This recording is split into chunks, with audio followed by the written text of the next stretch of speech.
stories turn songs into symphonies, events into memories, and lives into legends. In our crowded world, knowing your story cuts through the noise so you can make your mark, whether you want to sell more books, increase profits, or just make a difference. At Sterling & Stone, story is our business. The Story Studio podcast is where we explore ways we can all tell our stories better. And now, with the Story Studio podcast number 12, here's Johnny, Sean, and Dave.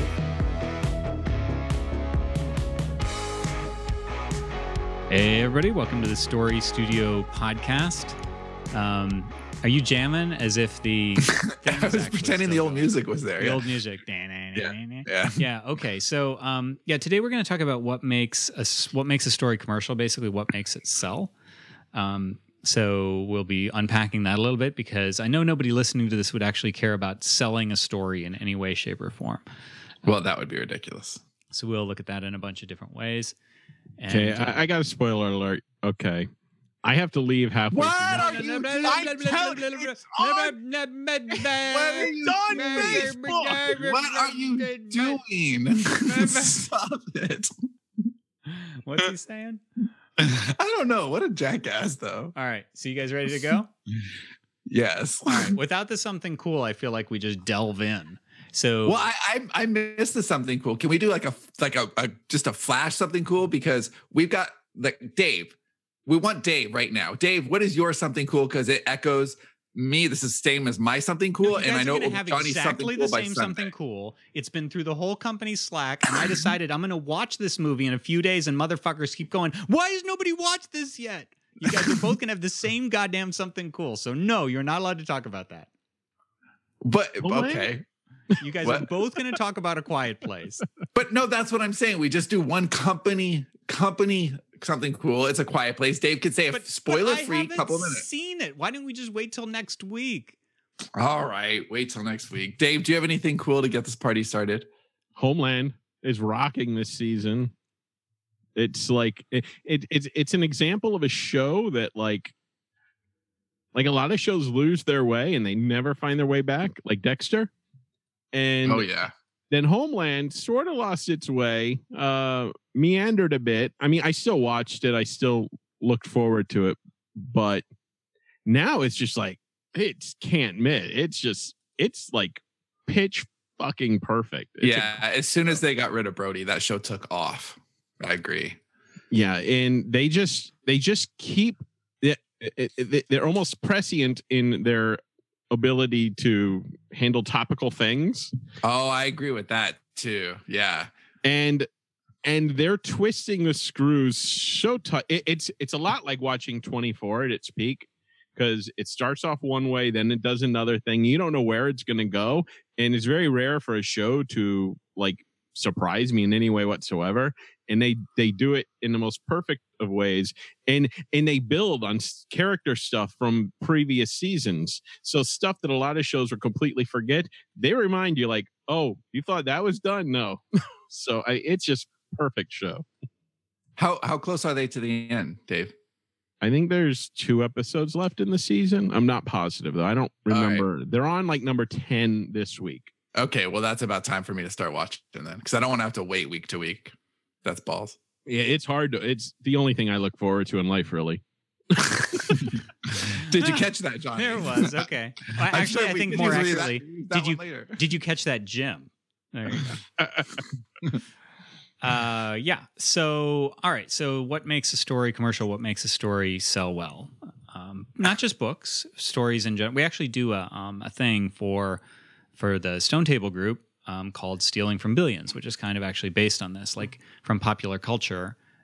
What are the things that make stories compelling? A lot of times we do TV shows and movies and that sort of thing.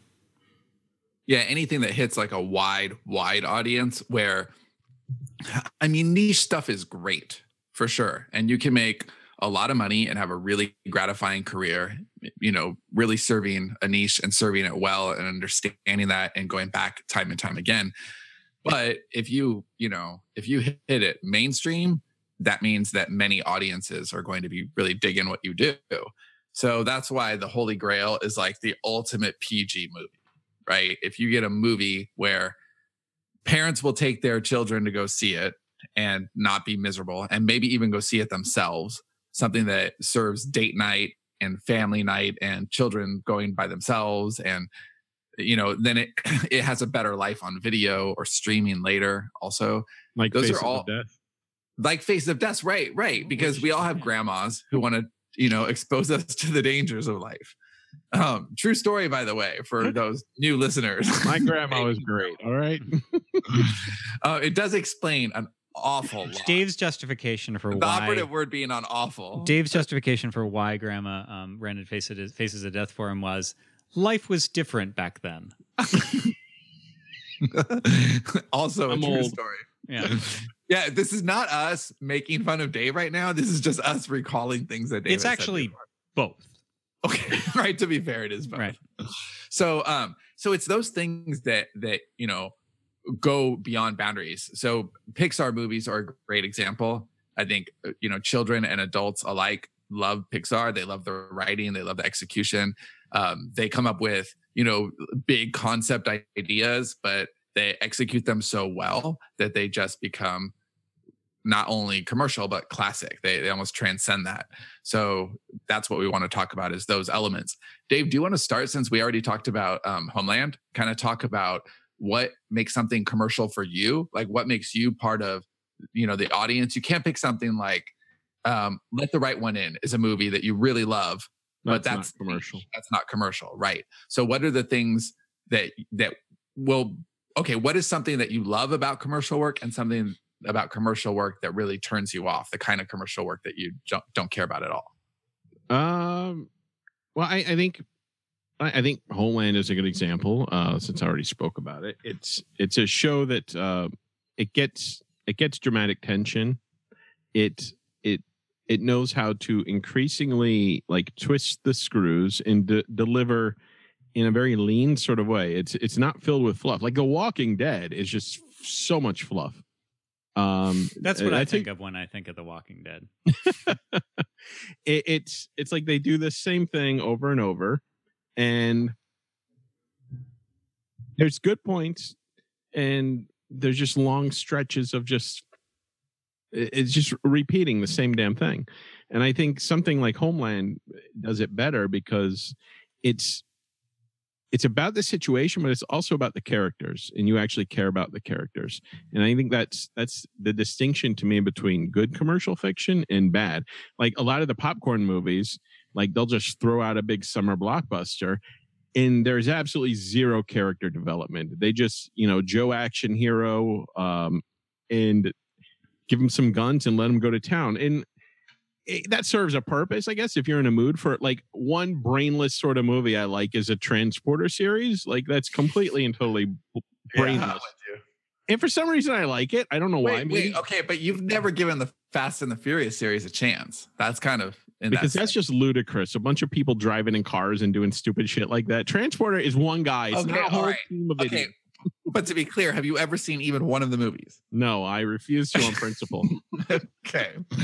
I just needed to double check that. That was important. Yeah. So, I mean, Fast and Furious is just, it's like a guy like on a ramp and he like solves a Rubik's Cube with his car tire while he's driving 95,000 miles an hour. I want to see that. I mean, it's just so stupid. First of all, that's not the plot. Second of all, I wish it was. I saw the trailer. That's awesome. That sounds really ridiculously cool. You're wrong, Dave. But, a commercial thriller that works for me is something that, it starts with character. It makes you care about the characters first before all the shit goes explodey. I feel like there was going to be a part B to that, so I hesitated a little bit. I think that the longer, and this is, I think, one of the less, because I've been making more notes here. If you want something to endure for a long period of time, the more important characters become. So you can get away with a blockbuster where it's a single hit, where it's like Independence Day, or whatever. Something where it's just like it's a movie and it's just there's not a lot of plot or I'm sorry, there's not a lot of character development. The one I always punch at is the Da Vinci Code, which again I liked it, but no character development basically. But those movies do well in movie format anyway, because they're just, they're compelling concepts and they do a lot of the other things right, but it also doesn't really matter that you that you don't have compelling characters really because you don't have time enough to get bored with them. Usually, if something is going to last over a longer series, usually as a general tendency, but especially like long form TV, the characters matter. Nobody's going to stick with something over and over again if it's just a bunch of mindless sequences. Character is what sometimes, a lot of times, plot or hook is what draws people in, but character is what keeps them in place. Yeah, it's a lot harder to talk about entertainment that rings a little hollow. So we've all gone to these kinds of movies. They're fun. We have a good time while we're watching them in the theater, especially if we're going with people who are fun. So Dave, this is not something you've ever experienced, but sometimes when you go to the movie with people, that yeah, you can actually go to a movie with somebody. Why would you do that? Well, because it heightens the enjoyment of the film. No, it doesn't. It detracts. Alone in the theater by yourself is the only way to watch a movie. Who hasn't been alone in a porn theater? So I'm thinking that, that's kind of an optimum experience. You go with somebody and it's if the funny jokes are funnier because you're sitting with someone, the explosions are bigger, the scares are deeper, but that movie falls apart, on the way home because it's just, there wasn't that much there. What you had was a good time. But when you're telling somebody about the movie later, you're like, yeah, and then the thing blew up. You're trying to like assemble the story, and you feel like a kid on a playground talking about a TV show he saw, and like nobody really gives a shit. Yes, right. And okay, then you ultimately have to say, I guess you had to be there. Yeah, but then you see a movie like where it hits you. Okay. Here's a good example: the John Wick. So I haven't seen the second. Like that. Yeah, no, me too. But that's the point. Even though it's kind of empty in a lot of ways, it does what it does so well, and it does it with such strong voice that there's something to talk about there. There's the unmentionable opening scene that turns Johnny blue, and like, I won't watch it. I can't watch this stupid movie now. Right. But that alone gives me something to talk about with my friend Johnny. This opening scene that I know wouldn't even cross it. Like, okay, for that movie, John Wick, which is very commercial. Like that movie was made, okay, so we've got Keanu Reeves kicking ass, right? Go. Like there was probably no script. What elevates John Wick above like 100 other movies like it is that there is a sense of mystery to the world. Like it feels like a lived in world. You don't really know everything that happened in the past. You have like this. But you don't need to. Right. Well, yeah. The fact that you don't makes it better to me because you're left to kind of fill in the blanks and make it, it adds to the mystery and it just feels more real and the stakes more, greater. Right. There's a web of established relationships in John Wick that they don't explain to you because they don't need to. Of course, these hitmen would know each other from way back when, but you don't need to get into the details of their relationship. You just need to know they know each other and there's, implied danger in that connection. And so, and that's the word, there's connection. There's scenes there where we're anchored to things that Keanu cares about. And we know that Keanu cares about them because it shows on his face. Like, it does. It really does. Right. He's so good at it. Expression number 7. Yes. I mean, I do really like Keanu. I think he's Me great. too. And so, but he needs to be used properly. And this is using him perfectly. The Matrix uses him perfectly. And John Wick, if you haven't seen it, he loses something very important to him at the very beginning of the movie. We see that he's bonded to that. We see that he's bonded to his wife who's no longer there. We see that he cares about his car. We see the things that he cares about, and then they're threatened, and then he's having to pull back, and we understand his emotions. So even though it's a lot of punching and kicking and shooting and just like general mayhem, it still is anchored in emotion right away. Right. I feel like that when I lose my wallet and I can't find it in the morning. Do you want to go down to like a subterranean area? John Wick, man. Yeah, I could see that. The other thing about character that matters, we're done with John Wick, right? Because we want to get back to character. Yeah. So the other thing that really matters about character that you see resonate in the most commercial fiction is that they are in the characters that tend to endure are more often than not very relatable protagonists or characters. The person, even if they're like an FBI agent and you're not an FBI agent and they're doing something really obscure and whatever, then they have a family that you should be able to relate to, or they're overcoming a personal struggle. So even if somebody's like a crazy genius and you don't consider yourself a crazy genius, and they work in a rocket laboratory and you don't, they're flawed in some way. They doubt themselves. They things that are relatable to everyday people. If you don't add those elements, then you end up with a protagonist or a character in general who seems to be above everybody else in a negative way. Like you almost feel like, well, this character thinks they're better than me as you're sitting there watching the movie or reading the book. So you want to create flawed protagonists, not perfect protagonists. This is actually, this isn't exactly the same thing, but this is why I'm not a big fan of Superman, because motherfucker's perfect. I like Batman way better. And I know that he has his backstory and that's what humanizes him. But you want to, but even then, like Superman, it's like, well, he's invulnerable, but you feel his pain basically in various scenes. He's in love with Lois Lane and all these things. So creating those connections from the reader or the viewer to the character is super important. Yeah, and it can't ever be well, okay. So there's commercial, and then there's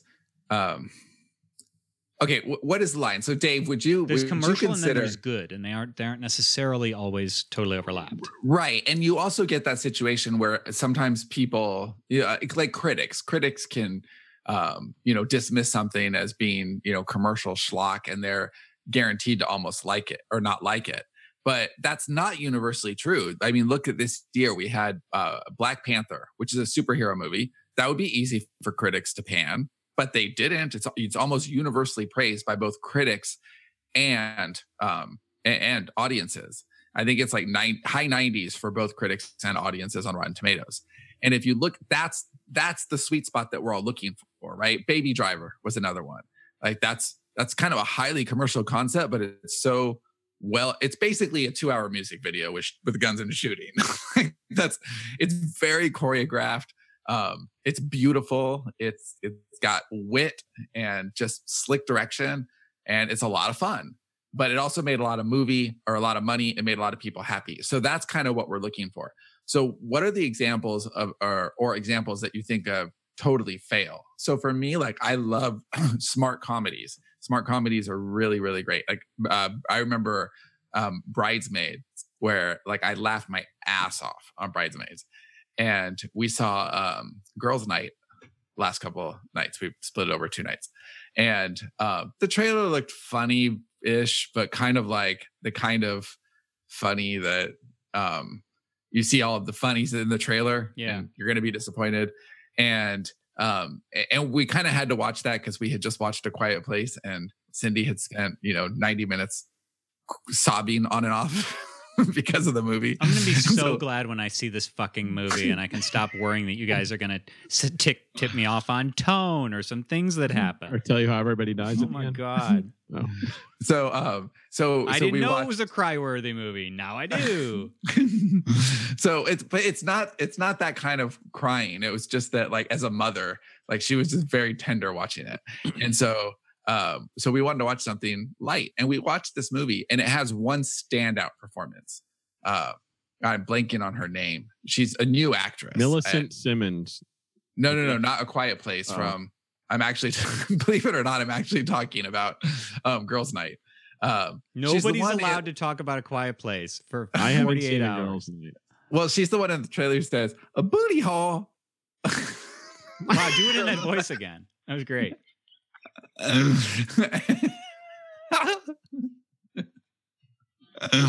right. Anyway, she is hilarious in the movie. Sean's acting class, and she jumps off the screen, and she's like, without her, the movie totally is just whatever. It's forgettable, and that's like you. But Melissa McCarthy in Bridesmaids, same thing. Like she steals every moment she's on, but the whole movie still holds together without her. She is an excellent part of an otherwise great comedy. And so what makes those two different? I think it's the predictability. Like Bridesmaids may follow a traditional act structure and pattern, but the jokes are a lot more surprising. They're a lot less obvious. They're both going for wide audiences, but the audience that Bridesmaids go for, I think they're trying to push things a little harder. They're willing to take more risks. They're funnier for me. Right. Usually with commercial stories, you're going to see adherence to traditional story structure.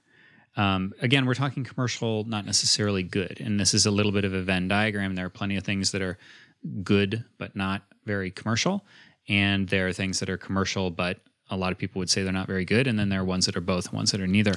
But you're going to notice more often than not a traditional story structure in commercial stories. So an example that's usually given, that I've heard given, is Memento. Now, Memento was a huge cult hit. Like people have been, people talk a lot about Memento and how great it is. It was not a big commercial hit, at least at the box office. Do you have any of those numbers, Sean? You're usually aware of that sort of thing. No, it was really light though. I saw it opening day. I saw it opening weekend, and I saw it again. It's one of the rare movies that I have seen multiple times. And I just think it's a perfect movie. I could not love it any more than I do. But you can't use it as an example of commercial fiction because it's not. The big thing that Memento did was it gave us Christopher Nolan, because it made Warner Brothers want to take a chance on him because he was such a phenomenal storyteller. So they gave him the remake of the Norwegian film Insomnia, and he kind of killed that. And then he landed Batman, and it was like game over. But even ideas like Inception, you couldn't really accuse Inception of being commercial fiction, but he's such a commercial director that he found a way to make that idea commercial. And that's kind of what we're talking about too. So Dave, you love Inception. It's one of your favorite movies, right? Yes. Okay. What about that makes it commercial for you? Because not every director could pull that off. You give that to a lot of directors and all of a sudden it's not commercial anymore. It's a high concept movie, but they piece it out in a way that I think is easy for people to digest. I think a lot of the more complex movies, like The Fountain is one that is complex and not commercial at all. Right. And I love that. And I think the difference is that one is easier for people to, it's easier to frame. It's easier for people to get into, and they understand it. I mean, he explains everything in a very visual way, Nolan in Inception.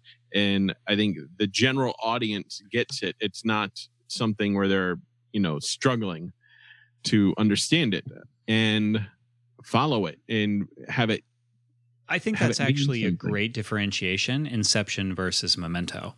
So I love both of those movies, but Inception, even though it has dream within a dream within a dream, you may be kind of like, ooh, is this a dream sequence or is this real life? But that's the limit of it. Whereas in Memento, you're kind of expending brain energy through the whole thing. Like, wait a minute, hold on. The last black and white scene ended this way. And so it doesn't have that try to figure it out, which I love, but which the masses don't tend to. But if you take something as complicated as Inception and you make it, there's a lot of, it's handsome for one thing, right? The clothes are handsome. The sets are handsome. I mean, it's beautifully shot. But even when you have things that look great in a trailer, like that kick-ass score that a billion movies have since copied, right? That was like a new kind of score. And now it's a new kind of score. That's a definite stuff.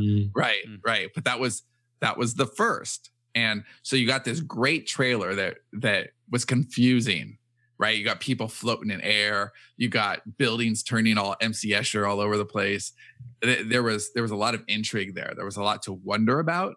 But when you actually see the movie, that stuff all makes sense. It's not just a bunch of crazy visuals like a Tarsem film or something where they're, and I like those actually.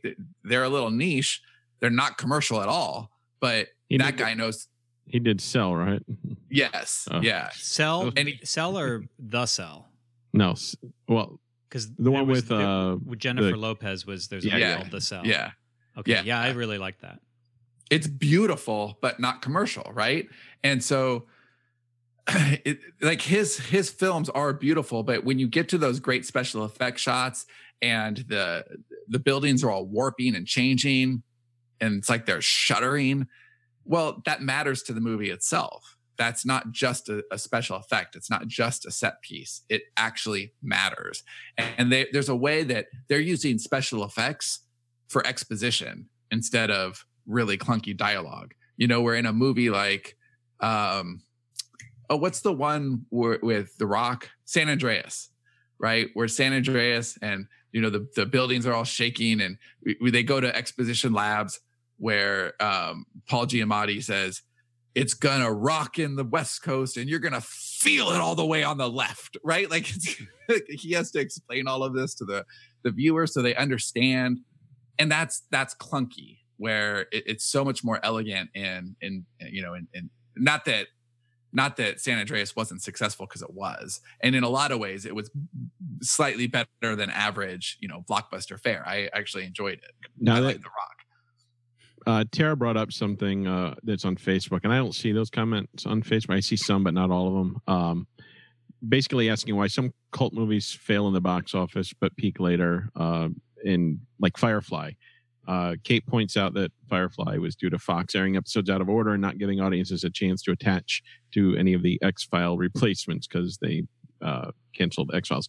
But I want to say that Firefly is not a huge commercial thing. It's a niche thing. Now, sometimes niche things become commercial things as the audience tastes shift. And at the time, I don't think anybody was looking for like a space Western like that. And as niche and like really cool geeky shit becomes more mainstream, it changes what is, more commercial. Back then when Firefly came out, that was a huge risk. And it didn't do well because because Fox did not give it a chance, did not push it. And I think now, I think they're going to reboot it or something. And if they do, it'll probably do very well. And it'll be more commercial because there's more people that are tuning in for that kind of thing, more people looking for that sort of thing. The tastes have changed. Yeah, I echo everything Dave said. I think that show wasn't commercial at all. It was well ahead of its time. And also it was almost deified because it was slain in its prime. So, you see any list of the best rappers of all time, and Tupac's always on there. Biggie's always on there, like top 3. And I don't know, like there's been a lot of people who have done some amazing things since, and they're not ever as high because they were slain in their prime, right? Freaks and Geeks, phenomenal show. Really, really great show.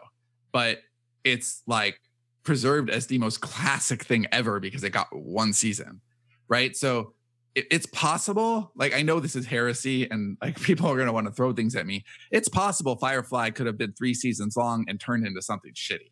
We don't know. We don't know. I know. We don't know what would have happened to Firefly. I'm clutching my pearls. We just know, that at that time, it got yanked and it became an instant classic. So that is different. Classic and commercial are not the same things. And if you look at a lot of movies that were, not necessarily celebrated in their day, they had to get their time. Firefly got its movie Serenity eventually. It's a good movie. Yeah, I think a good example of a show that is not commercial at all is HBO's Carnival.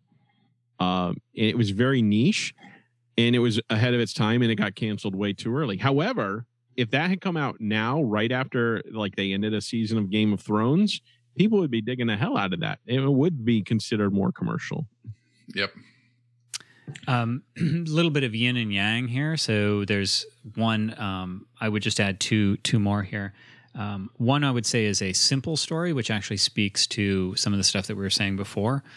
Simplicity, even if you feel that simplicity sucks, this would be the one side of it, is tends to do better. Like you'd be like, the Rampage just came out. Giant monsters attack downtown. Okay, I understand that.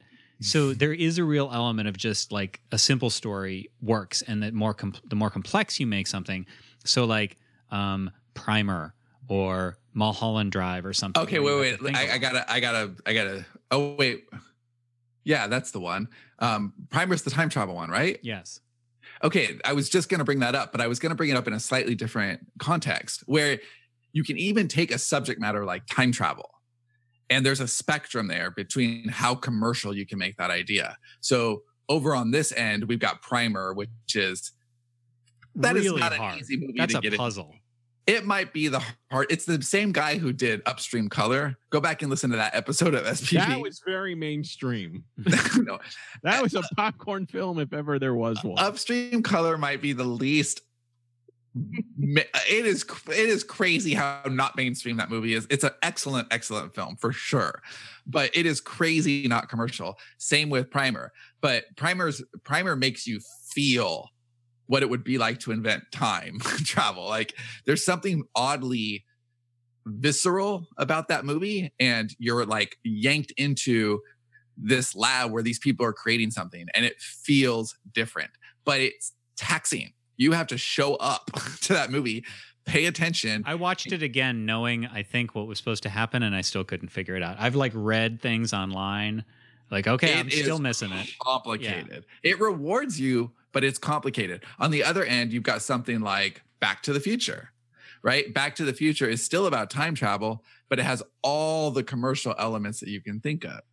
I mean, I'm sure Dave probably has quite a few thoughts about time travel or time travel movies, right, Dave? Would either of you two mind raising my son for about a year or so? Okay, well, we'll see. I don't know. Yeah, I mean, Primer is tough, but that's an example of a complicated story. The other half of what I was going to say is up. Sorry, what was that, Dave? I know how to find your soft parts. Okay, well, you stop interrupting. The is basically a straightforward story without extraneous elements. So, this is especially because I realize that we talked about books and stuff, and this most of it applies to books, but we've been largely dealing in visual media in this episode, TV and film. I think it's because it's easier and faster to consume those for most of us. So we have a broader range of experience. But well, they're also, we have more in common, right? If we're talking about books we've all read, that's a lot harder to get a companionable list compared to movies we've all seen. Right. So, but it's true of books as well, is that not brevity, but conciseness of the story, as concise as you can get with a given story is usually proper, like avoiding extraneous elements. So you can have subplots and that sort of thing, and those can add a lot of interest, but especially in a visual medium.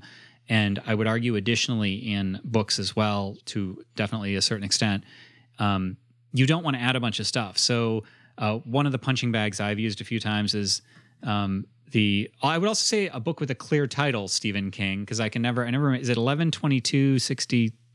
It's 11/22/63, I think. He's not worried about people finding his books, that fucker. Well, whatever. Is in the middle, there's this whole thing where we learn about his relationship with his girlfriend, and it's just like, who gives a shit? So the more you tend to introduce elements that aren't strictly related to the plot moving forward, the more you're taking a danger of losing the person. Yes, that is absolutely true. And it's worth noting that when you become a commercial artist, you can get away with more shenanigans. So Johnny just said it, Stephen King doesn't have to worry about whether you know the name of his book or not. The fact that it's Stephen King is going to sell a lot of copies. It's going to get a series run on Hulu, right? So he doesn't have to worry about that same stuff. If we're trying to create commercial fiction, we don't get to go on tangents. We have not earned that right. Christopher Nolan has earned that right. Tarantino has earned that right, right? There are a lot of artists out there who earn that right. We haven't earned that right. So when we do, we could take more chances, or we have to understand that we're not quite creating commercial things. But there comes a point when your name as an artist can be commercial in and of itself. Well, there's a famous Hitchcock quote that I think I can get it pretty close. Drama is life with the boring stuff removed, the boring parts removed. And so if you don't remove the quote unquote boring parts, which in this case would be anything that doesn't directly tell your story, you risk losing people. You risk that, wow, I got to tell my friends about that sort of thing that happens at the end and then spreads things to make them commercial. This should go without saying, but great hooks. Well, actually, I don't know that it should go without saying. What I mean by a hook is if you see what something is like Inception doesn't have a clear hook, but there are a lot of concepts that you can look at and you go, okay, I know what that is. or even Inception, like, okay, it's a dreamscape world or something. But if you have to really kind of wrestle, well, it's about two people and they're on a farm and something happens.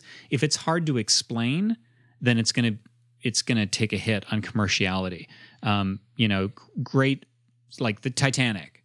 It's about the Titanic sinking. You know, well, 300. Okay, it's about the Greeks at Thermopylae. I do want to hear what Dave has to say about this because I'm sure he'll have insight. But it's got to be a blend too, because you can even have a really great hook, but if a lot of the other elements don't line up, you're going to have something that's not commercial at all. So Memento is a great hook. You could say that immediately. Well, the whole story is told backwards. Okay, that is a great hook, but it's also a little too smart, maybe. I would say it's a device. It's not really a hook. Like for us, it's not a story hook. It's more of a device. That's true. But while we're here, I think is the guy doesn't have a short-term memory or long. Yeah, you're right. You're right. And that could have been more commercial. Can you think of a way that Memento could have been made where it would have been really commercial? Not without ruining the story. What it is? Yeah, because it's like his condition becomes the viewer's condition. That's what makes it so effective. I think if we were going to make that commercial, if we all of a sudden got the assignment to reboot Memento and make it a blockbuster, it's like you'd have to take out Charlie Jenkins. There are things that you could do to keep the same premise. He doesn't remember anything and he's trying to solve the murder of his wife and it goes backwards. Like if you took those three elements, but like I can already start imagining the big commercial version of that, like starring Jason Statham, and it's just different, you know? Oh, it'd be so much worse. Oh yeah, I'm not saying I would want this to ever happen, but I can't see that. Well, I mean, Jason Statham in Memento. It's just, I mean, Dave. That's just fucked up, man. Yeah. Anyway, so let's just close on. I would say, I mean, unless you have anything that I haven't thought of, but compelling conversion elements like this makes a big deal. You know, a tagline that really sells something, a poster or graphics or trailers, or in the case of a book, a book cover that really grabs the eye and pulls somebody in. Yeah, and it has to be genre appropriate too. Your visuals are always going to communicate. You know, your tagline should communicate. So if you've got, you know, look at Spielberg's latest poster for Ready Player One.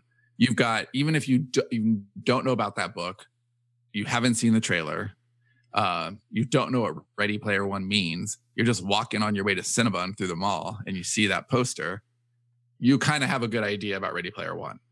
But you could also say that about Raiders of the Lost Ark, Jaws, Minority Report, Schindler's List, like Jurassic Park. I can't think of Spielberg movies that don't clearly communicate what they are just by looking at the poster or just by, you know, like a tagline, like what is it? Something about being afraid to go back in the water. Yeah, I don't remember what it is for Jaws, but it's the sort of thing that. But you know what it is, like that. There's so much communication before you even get into the theater, and that's what a commercial concept is. It's an invitation. It's a sexy headline. It's something that gets you to click. I mean, you said that perfectly. It's a conversion element. It's not. You shouldn't base your entire piece of art around conversion. But it's not a bad place to start or end. It's to get attention.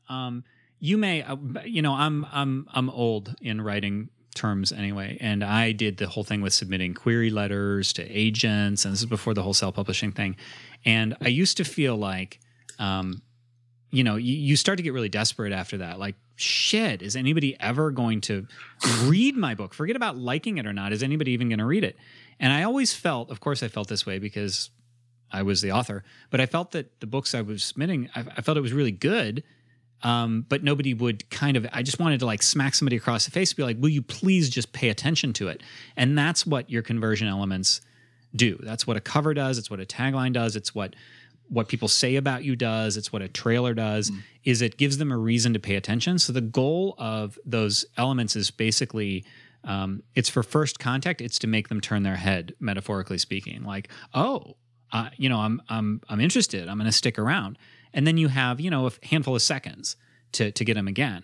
And if you don't, then you basically, it's a little like dating. You get a first date and then another date and another date. And the first time you're just going to go for coffee because it's real low risk and, you want to be able to step forward in that, and only at the end is that getting married, making the sale of the book or the movie or anything after they've basically been wooed for a while.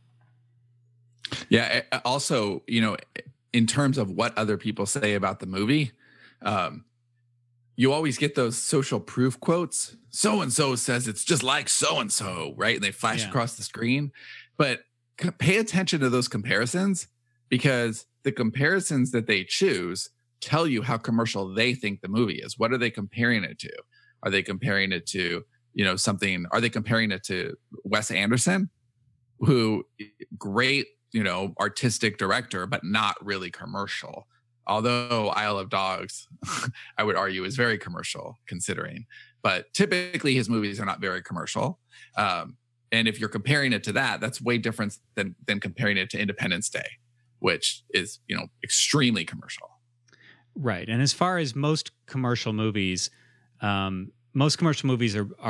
better than like the Angry Birds movie. No! Fuck you! Die, motherfucker! God, calm down. Sorry. He's so upset. Yeah, he's so allegiant to that movie. You're stupid. Well, I mean, but that's just his opinion. That's not fair. Yeah. I don't know that this is a matter of intelligence, Dave. All right. So I would say that Dave's objections aside, we might as well close this one. But the next episode, we're going to talk about. Well, why don't you talk about this one, Sean? We're basically going to be changing the format of the show a little bit in a way that you probably won't really notice week to week. All you'll notice is, wow, this show got awesome. So we are the Story Studio podcast, and we want to do a better job stringing our episodes together in a story. Well, this is another example of us wanting to use the whole animal, really. We want to do a better job framing our episodes and building our episodes and telling a story with our episodes. And we also want to do a better job responding to our community and tailoring our content. And so we have found the right way to do that, and we'll kind of unpack that and talk about storytelling in teaching next week. Yeah, so it won't be like the last time on Self-Publishing Podcast where we announced, hey guys, the shows are changing. It's nothing like that. It's just going to be the format won't change or anything like that, but the story that we're telling episode to episode will change. I think that you'll find that it's a lot more. It's more coherent. So you'll get kind of an arc, basically. We can talk about this next time, but basically one episode will build on another through a series. So anyway, thanks for listening to the Story Studio podcast, and we'll see you next time. Thanks for listening to this episode of the Story Studio podcast. Are you wondering what the ever-growing demand for superb storytelling skills means for your future? Check out our latest interview as Johnny and Sean dive deep into that question in Storytelling is the Future, how to build on your self-publishing success. Download the interview from the info box or show notes in YouTube, or head over to sterlingandstone.net/future.